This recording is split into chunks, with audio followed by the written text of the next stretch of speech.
चलिए अब शुरू करते हैं सुपरफास्ट खबरों का सिलसिला।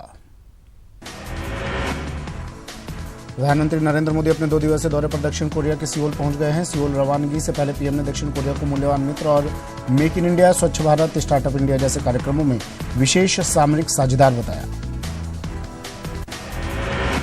इस यात्रा के दौरान प्रधानमंत्री मोदी दक्षिण कोरिया के राष्ट्रपति मून जे इन के साथ सामरिक मुद्दों समेत द्विपक्षीय संबंधों पर चर्चा करेंगे। इसके अलावा पीएम मोदी को वहां सियोल शांति सम्मान भी प्रदान किया जाएगा। दक्षिण कोरिया के सियोल पहुंचने पर पीएम मोदी ने भारतीय समुदाय के लोगों से भी मुलाकात की। पीएम से मिलने के लिए सियोल में भारतीयों की भारी भीड़ जमा थी। 4 अलगाववादी नेताओं के बाद अब सरकार ने 18 और हुर्रियत नेताओं की सुरक्षा हटा ली है। मोदी सरकार की इस कार्रवाई के बाद अब सभी 22 हुर्रियत नेताओं की सुरक्षा हटा ली गई है।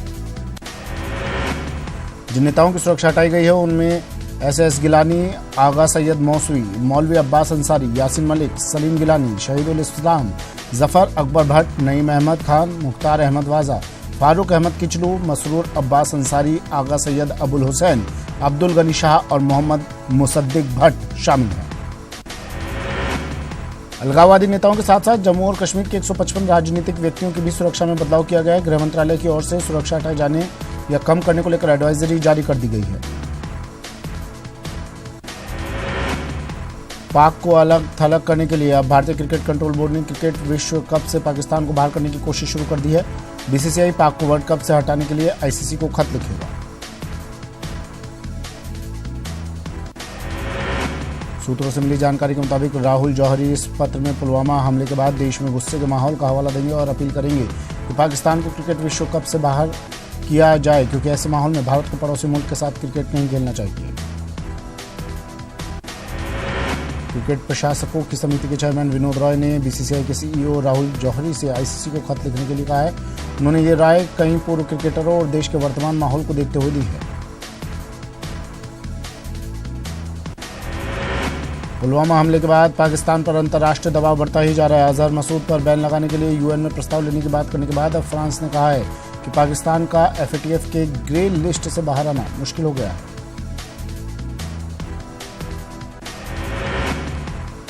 राज्यपाल कल्याण सिंह ने भी धारा 370 को लेकर बड़ा बयान दिया। उन्होंने कहा कि धारा 370 को हटाने का वक्त आ गया है। कश्मीर भारत का अभिन्न अंग है।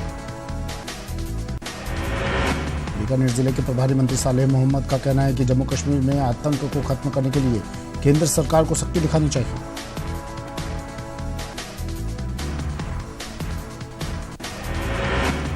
मंत्री ने जम्मू कश्मीर को भारत का अभिन्न अंग बताते हुए कहा कि जम्मू कश्मीर से धारा 370 हटानी चाहिए और इस मामले में किसी प्रकार की राजनीति नहीं होनी चाहिए।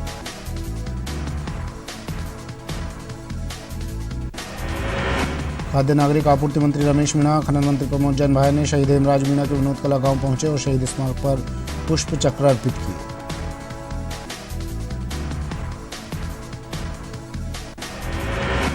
धौलपुर जिले में ABVP के नेतृत्व में पुलवामा आतंकी हमले में शहीद हुए सैनिकों के सम्मान में 151 फीट की तिरंगा यात्रा निकाली गई। साथ ही 2 मिनट का मौन रखकर शहीदों को श्रद्धांजलि दी गई।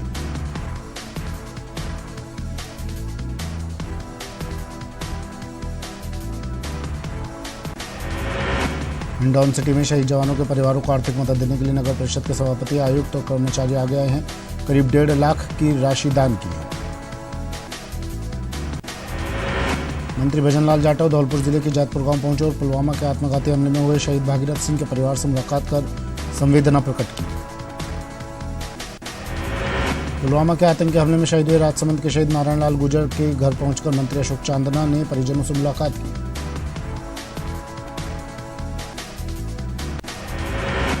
पुलवामा आतंकी घटना से गुस्साए बीकानेर के एक युवक ने अपने शरीर पर पुलवामा में शहीद जवानों के नाम गुदवाए। आतंकी हमले को लेकर कोटा में कांग्रेसी कार्यकर्ताओं ने शहीद जवानों की आत्मा की शांति के लिए शहीद स्मारक पर गायत्री हवन यज्ञ किया और पीएम मोदी से पाकिस्तान को सबक सिखाने की मांग की। पुलवामा आतंकी हमले में शहीद जवानों के परिवारों की आर्थिक सहायता के लिए करौली जिले के शिक्षक भी आगे आए हैं। अधिकारियों और शिक्षकों ने 1,81,000 की राशि एकत्रित की है। जम्मू कश्मीर के पुलवामा में भारतीय सैनिकों पर हुए कायरता भरे हमले को लेकर श्रीगंगानगर के छात्र संघ में जबरदस्त आक्रोश देखा गया। महाविद्यालय के सैकड़ों छात्रों ने अपना आक्रोश प्रदर्शन किया। पुलवामा में हुए आतंकी हमले के बाद कश्मीरी छात्र वापस घर की ओर पलायन कर रहे हैं। वहीं अजमेर में भी ऐसे सैकड़ों छात्र हैं जो निजी यूनिवर्सिटी में पढ़ रहे थे, लेकिन अब वो वापस घर को लौट रहे हैं।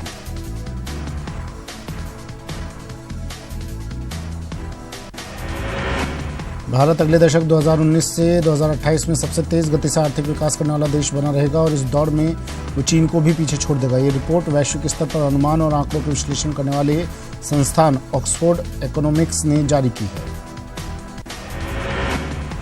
ऑक्सफोर्ड इकोनॉमिक्स ने emerging markets sustained growth in EM calls for thrift and innovation headline से जारी रिपोर्ट में कहा है कि आर्थिक वृद्धि के मामले में भारत के बाद फिलीपींस और इंडोनेशिया का स्थान रहेगा, जबकि चीन इस मामले में चौथे स्थान पर रहेगा। कांग्रेस से गठबंधन न हो पाने की वजह से दिल्ली के सीएम अरविंद केजरीवाल परेशान हो गए हैं। दिल्ली में केजरीवाल ने एक सभा में कहा कि कांग्रेस और आप साथ आ जाए तो बीजेपी सभी 7 सीट हार जाएगी, लेकिन कांग्रेस साथ आने को तैयार नहीं। बांग्लादेश की राजधानी ढाका में 5 इमारतों में आग लगने की घटना में 45 लोगों की मौत हो गई। वहां मौजूद एक अधिकारी के अनुसार आग लगने के कारण 50 लोग बुरी तरह घायल हुए हैं और अभी भी आग पर पूरी तरह से काबू नहीं पाया गया है। बताया जा रहा है कि ढाका के चौक बाजार वाले संकरे इलाके में आग लगी, जिसके पास रिहायशी और कमर्शियल दुकानें, रेस्टोरेंट हैं। ये भी कहा जा रहा है कि मरने वालों की संख्या भी बढ़ सकती है। विधानसभा में विधायकों के 99 आवास आवंटित किए जाने के बाद उन्हें निरस्त कर दिया है। अब 15वीं विधानसभा की नई गृह समिति विचार करके 99 विधायकों को फिर से आवास आवंटित करेगी। ये वो आवास है जो 14 जनवरी तक पूर्व विधानसभा अध्यक्ष कैलाश मेघवाल ने आवंटित किए थे। पूर्व मुख्यमंत्री वसुंधरा राजे झालावाड़ के दौरे पर है। इस दौरान उन्होंने जिले के डक कस्बे में बीजेपी के बूथ लेवल कार्यकर्ताओं के सम्मेलन में शिरकत की और कार्यकर्ताओं को आने वाले लोकसभा चुनाव की तैयारियों में जुट जाने का आह्वान किया। इस दौरान सांसद दुष्यंत सिंह भी मौजूद रहे। जालोर जिले के आहोर विधानसभा क्षेत्र से विधानसभा चुनाव में टिकट से वंचित रहे शंकर सिंह राजपुरोहित अब सिरोही जालोर लोकसभा क्षेत्र से अपनी दावेदारी जताने में जुट गए हैं। टोंक में 23 फरवरी को प्रधानमंत्री की होने वाली जनसभा को लेकर तैयारियां तेज हो गई हैं। दिल्ली से आई एसपीजी की टीम ने सभा स्थल को अपनी सुरक्षा में लेते हुए चुनिंदा अधिकारियों को छोड़ किसी अन्य व्यक्ति के प्रवेश पर से रोक लगा दी है।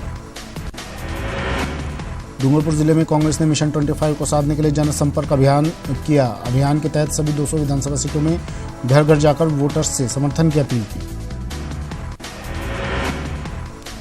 बीकानेर लोकसभा सीट जीतने के लिए कमर कस चुकी कांग्रेस पार्टी अब अपने राष्ट्रीय अध्यक्ष राहुल गांधी के आह्वान पर शक्ति प्रोजेक्ट प्रशिक्षण शिविरों का आयोजन कर रही है। करौली में लोकसभा चुनाव 2019 की प्रक्रिया को लेकर जिला प्रशासन तैयारियों में जुट गया है। 15 जिला स्तरीय प्रशिक्षकों का जयपुर में प्रशिक्षण होने के बाद विधानसभा स्तरीय प्रशिक्षण कार्यक्रम का आयोजन होगा। चूरू में सुजानगढ़ के माहेश्वरी भवन में शक्ति प्रशिक्षण शिविर का आयोजन किया गया, जिसमें सैकड़ों बूथ कार्यकर्ताओं को एआईसीसी से आए ट्रेनर्स ने प्रशिक्षण दिया। बीकानेर के राजकीय महारानी सुदर्शन कन्या महाविद्यालय में ऊर्जा मंत्री डॉक्टर बीडी कल्ला ने नए प्रवेश द्वार और कक्षाओं का लोकार्पण किया। सुजानगढ़ के केंद्रीय बस स्टैंड पर सामाजिक न्याय एवं अधिकारिता मंत्री मास्टर भंवरलाल मेघवाल ने नगर परिषद के दमकल के लिए बनने वाले फायर स्टेशन का शिलान्यास किया।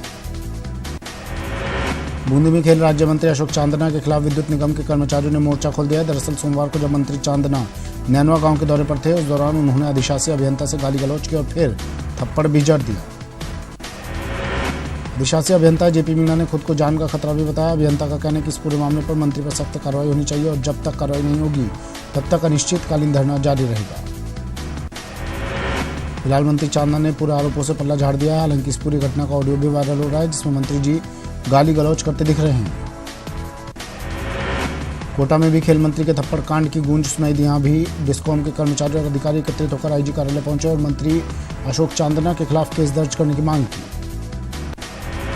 डिस्कॉम के कर्मचारी संगठनों ने चेतावनी दी कि अगर 72 घंटे में मंत्री के खिलाफ केस दर्ज नहीं होता है तो बिजली बंद करने जैसा कदम भी उठाया जा सकता है।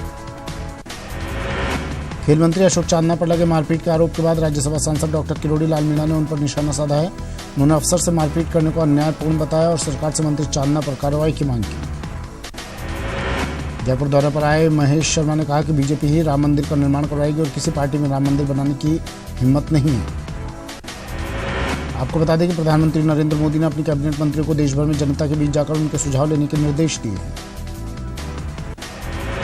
गहलोत सरकार शिक्षा की गुणवत्ता में सुधार के लिए बाल सभाओं की शुरुआत करने जा रही है। शिक्षा राज्य मंत्री गोविंद सिंह डोटासरा का कहना है कि इससे न केवल पढ़ाई का स्तर सुधरेगा बल्कि लोगों का स्कूलों के प्रति लगाव भी बढ़ेगा। निर्वाचन आयोग के वरिष्ठ उप चुनाव आयुक्त उमेश सिन्हा बुधवार को जयपुर दौरे पर रहे। इस दौरान सचिवालय में लोकसभा चुनाव से जुड़ी तैयारियों की समीक्षा बैठक हुई। 22 फरवरी को मतदाता सूचियों के पुनरीक्षण कार्य से जुड़े करीब 52,695 अफसरों और कर्मचारियों के तबादलों पर लगा बैन हट जाएगा। निर्वाचन विभाग के निर्देश पर राज्य सरकार ने 26 दिसंबर को तबादलों पर बैन लगाया था। जयपुर को आईपीएल मैचों की मेजबानी मिलते ही आरसीए अलर्ट मोड में नजर आने लगा है। मैचों के सफल आयोजन के लिए पदाधिकारी एकजुट होने का दावा कर रहे हैं। आईपीएल मैचों के आयोजन को लेकर एसएमएस स्टेडियम में युद्ध स्तर पर तैयारी जारी है। इन तैयारियों का आरसीए के उपाध्यक्ष मोहम्मद इकबाल, संयुक्त सचिव महेंद्र नाहर और आरसीए के पूर्व कोषाध्यक्ष महेंद्र शर्मा ने जायजा लिया। आईपीएल के 12वें सीजन के पहले 2 हफ्ते का कार्यक्रम जारी कर दिया गया है, जिसमें राजस्थान को 2 मैचों की मेजबानी मिली है। पहला मुकाबला 25 मार्च को राजस्थान और पंजाब के बीच खेला जाएगा, जबकि दूसरा मुकाबला 2 अप्रैल को राजस्थान और बेंगलुरु के बीच खेला जाएगा। पाक कैदी की जेल में हत्या मामले में जयपुर सेंट्रल जेल अधीक्षक और डिप्टी जेलर पर गाज गिरी है। दोनों ऑफिसर को एपीओ कर दिया गया है। वहीं वार्डर और हेड वार्डर को भी निलंबित किया गया है। राकेश मोहन शर्मा को जयपुर सेंट्रल जेल का नया अधीक्षक नियुक्त किया गया है। वहीं पूरे मामले की जांच के आदेश भी दे दिए गए हैं। जेल आईजी रुपिंदर सिंह को मामले की जांच सौंपी गई है। जयपुर सेंट्रल जेल में पाक कैदी की हत्या से सनसनी मची हुई है। पाकिस्तान के सियालकोट के रहने वाले शकरुल्लाह की जेल में ही बंद कैदियों ने मिलकर मार डाला। पुलिस के मुताबिक टीवी को लेकर हुए विवाद में पाक कैदी की हत्या की गई। फिलहाल पुलिस पूरे मामले की जांच में जुटी है। शकरुल्लाह उर्फ मोहम्मद हनीफ लश्कर तैयबा का आतंकवादी था। जयपुर की एडीजे 17 अदालत ने 6 दिसंबर 2017 को उसे आजीवन कारावास की सजा सुनाई थी। जेल में बंद आसाराम की अंतरिम जमानत याचिका पर आज फिर सुनवाई होगी। इसके साथ ही सजा स्थगन याचिका पर भी सुनवाई होगी। जस्टिस संदीप मेहता की खंडपीठ में मामले की सुनवाई होगी। आसाराम ने पत्नी की बीमारी का हवाला देते हुए अंतरिम जमानत की मांग की है। जोधपुर में अदालत ने रिश्वत लेने के आरोप में तत्कालीन एएसआई राणाराम को 4 साल की सजा के आदेश दिए हैं। आरोपी राणाराम ने 21 मई 2014 को परिवादी को धमकी देकर 10,000 रुपये की रिश्वत ली थी। भरतपुर में चोरों ने 2 किराने की दुकान को निशाना बनाया। एक दुकान के सामान के साथ 2 लाख रुपए की नकदी पर हाथ साफ कर दिए। बहुचर्चित कांकाणी हिरण शिकार के मामले में सीजेएम को ग्रामीण कोर्ट के आदेश के खिलाफ सलमान खान की ओर से पेश अपील पर सुनवाई 3 अप्रैल तक टल गई है। कोटा में जानलेवा हमले के एक मामले में कोर्ट ने फैसला सुनाते हुए आरोपी को 10 साल कैद की सजा सुनाई है। सजा के साथ आरोपी पर 1 लाख रुपए का भारी जुर्माना भी लगाया। रतनगढ़ से लोहा जाने वाले रास्ते पर अतिक्रमण करने के आरोप में सावरमल जांगीर को 3 महीने कैद की सजा सुनाई गई। साथ ही गिरफ्तारी वारंट जारी कर पुलिस को भिजवाया है। तीर्थनगरी पुष्कर में अजमेर आयकर विभाग की टीम ने एक बड़े किराना स्टोर और होटल व्यवसायी के प्रतिष्ठानों पर सर्वे की कार्रवाई की। आईटी ने दस्तावेज खंगालने के साथ ही व्यवसायी से पूछताछ भी की। बाड़मेर के मोकलसर गांव में एक बेटे ने पिता की हत्या कर दी। मृतक शराब पीकर अपने परिवार के सदस्यों के साथ मारपीट कर रहा था, तभी बीच बचाव में उसके पुत्र ने उसके सिर पर लाठी मार दी। हिंडौन सिटी के हुक्मीखेड़ा गांव में जमीनी विवाद को लेकर भतीजे द्वारा चाचा और महिला मजदूर का मर्डर कर दिया गया। पुलिस ने मेडिकल बोर्ड से दोनों मृतकों का पोस्टमार्टम करवाकर शव परिजनों के सुपुर्द कर दिया है। कोटा में 5 लाख रुपए की रिश्वत लेने के आरोप में एसीबी के हत्या चढ़े नगर विकास न्यास पूर्व चेयरमैन को कोर्ट ने आरोपी को 2 मार्च तक जेल भेजने का आदेश दिए हैं।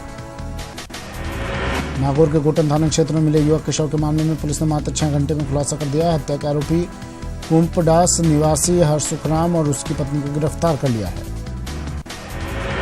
धौलपुर जिले के बाल संप्रेषण गृह से 3 बाल अपचारी फरार हो गए। फरार हुए बाल अपचारी बाइक चोरी, आर्म्स एक्ट और मारपीट के मामले में बाल संप्रेषण गृह में थे। मासरपुर तहसील के बल्लापुर गांव में हैंडपंप सुधारने गए मिस्त्रियों सहित 3 ग्रामीण करंट से झुलस गए, जिन्हें गंभीर हालत में अस्पताल में भर्ती कराया गया।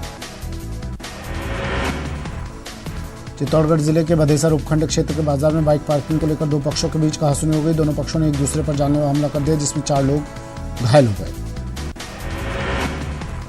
झालावाड़ की सदर थाना पुलिस ने डकैती की योजना बनाते 6 बदमाशों को गिरफ्तार किया। पुलिस को बदमाशों के कब्जे से धारदार हथियार समेत 7 बाइक भी बरामद हुई है। हनुमानगढ़ में निर्माण कार्यों को लेकर विभाग के ही एक ठेकेदार ने पीडब्ल्यूडी अधिकारियों पर भ्रष्टाचार का आरोप लगाया। इस मामले में ठेकेदार नौशाद अली ने कलेक्टर जाकिर हुसैन से मिलकर मामले की जांच करवाने की मांग भी की है। पुष्कर के गनाहेड़ा गांव में हुई लूट की वारदात के 24 घंटे बीत जाने के बाद भी पुलिस का हाथ खाली है। वहीं दूसरी ओर कुमावत में एक महिला को शातिर बदमाशों ने झांसे में लेकर सोने की चेन उड़ा ली। डूंगरपुर जिले के सरोदा गांव में विवाहिता ने खुद पर केरोसिन डालकर आत्मदाह कर लिया। बताया जा रहा है कि विवाहिता मानसिक रूप से बीमार थी। झुंझुनू में परीक्षा में नकल करते हुए पकड़े जाने पर एक छात्रा ने छत से कूदकर आत्महत्या करने की कोशिश की। कड़ी मशक्कत के बाद छात्रा को छत से नीचे उतारा गया। धौलपुर जिले के कोलारी थाना क्षेत्र में विवाहिता का शव फंदे पर झूलता हुआ मिला। पुलिस ने मौके पर पहुंचकर शव को कब्जे में लिया और घटनास्थल का मौका मुआयना किया।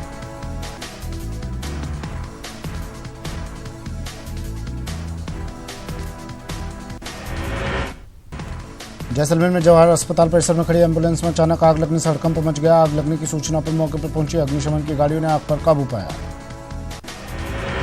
अलवर के कलेक्टर इंद्रजीत सिंह के स्वाइन फ्लू की चपेट में आने के बाद विभाग की टीम ने जिला कलेक्टर के आवास पर काम करने वाले सभी कर्मचारियों को टेमीफ्लू दवा दी। जिला कमेटी की ओर से गैर कानूनी रूप से निर्माण कार्य के खिलाफ वक्फ बोर्ड ने एक्शन लिया है।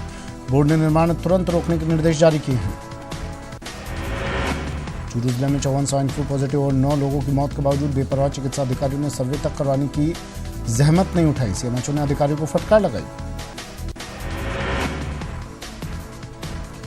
अजमेर में आपदा प्रबंधन के अंतर्गत खोज और बचाव कार्य की चयन प्रक्रिया पर सवालिया निशान लग गए हैं। चयन प्रक्रिया को लेकर बेरोजगारों ने धांधली के आरोप लगाए हैं और जांच की मांग भी की है। राज्य पक्षी गोडावण के संरक्षण को लेकर राजस्थान हाईकोर्ट ने गंभीरता दिखाते हुए स्वयं प्रेरणा से संज्ञान लेते हुए जनहित याचिका दायर की। बुधवार को जस्टिस संगीत लोढ़ा और जस्टिस दिनेश मेहता की खंडपीठ में जनहित याचिका पर सुनवाई हुई। अलवर के नीमराना की डाइकिन कंपनी में श्रमिकों और पुलिस के बीच हुए लाठीचार्ज के दर्ज मुकदमों को वापस करने की मांग को लेकर श्रमिकों ने रैली निकाली। बीएसएनएल कर्मचारियों और अधिकारियों की हड़ताल बुधवार को खत्म हो गई। जोधपुर में भी बीएसएनएल कर्मचारियों ने 3 दिन आंदोलन के बाद हड़ताल समाप्त कर दी। हालांकि 3 दिनों से बीएसएनएल का कामकाज ठप रहा। कोटा में इंडियन सोशल क्लब के कार्यकर्ताओं ने अस्पताल में अव्यवस्थाओं को लेकर मेडिकल कॉलेज के गेट पर नारेबाजी कर प्रदर्शन किया और चिकित्सा मंत्री के प्रति आक्रोश जताया। डूंगरपुर जिले में राजकीय विद्यालयों में लगे व्यावसायिक प्रशिक्षकों को राज्य सरकार द्वारा हटाने के आदेश निरस्त करने और बकाया भुगतान की मांग को लेकर कलेक्ट्रेट के बाहर प्रदर्शन किया गया। उन्मूल सेतु संस्थान बीकानेर की ओर से कन्या भ्रूण हत्या रोकने के लिए सामाजिक जागरूकता फैलाने को लेकर श्रीगंगानगर जिला परिषद में कार्यशाला का आयोजन किया गया। हनुमानगढ़ के नोहर क्षेत्र में नहरों से होने वाले पानी चोरी पर नोहर विधायक अमित चाचाण ने नाराजगी जताई है। नोहर विधायक ने सिंचाई अधिकारियों के साथ विभिन्न नहरों का निरीक्षण किया।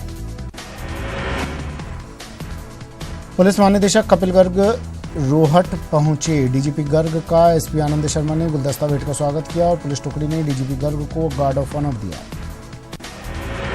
प्रतापगढ़ में कलेक्टर श्याम सिंह राजपुरोहित ने जिला स्तरीय अधिकारियों की बैठक में विभागवार कार्यक्रमों और योजनाओं की समीक्षा की।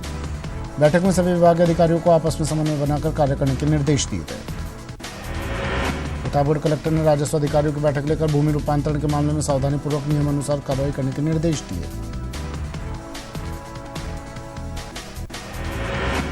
शराब के ठेकों को लेकर बनाई गई नई नीति और नई ठेका पद्धति को लेकर राजस्थान हाईकोर्ट में जनहित याचिका दायर की गई। भारतीय मानवाधिकार न्याय सुरक्षा परिषद की ओर से जनहित याचिका पेश की गई।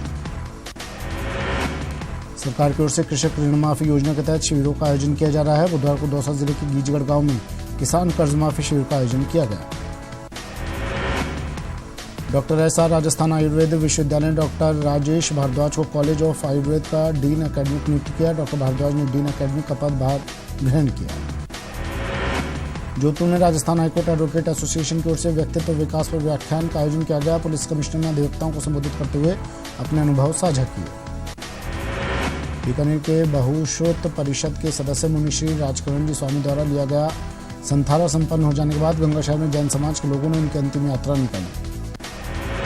चूरू के तारानगर में पूर्व वित्त मंत्री चंदनमल वैद्य की पुण्यतिथि पर उन्हें श्रद्धांजलि दी गई। लोगों ने पुष्प अर्पित कर उन्हें नमन किया। जैसलमेर में 3 दिवसीय मरु महोत्सव के आखिरी दिन पद्मश्री वडाली बंधुओं के लखविंदर वडाली ने सम के टीलों पर हजारों दर्शकों के बीच सूफियाना कलाम सुनाकर सबको नचाया। चूरू के तारानगर में सीनियर सेकेंडरी स्कूल में ब्लॉक स्तरीय युवा सांस्कृतिक खोज महोत्सव का आयोजन हुआ। प्रतियोगिता में तहसील भर के 67 युवाओं ने भाग लिया।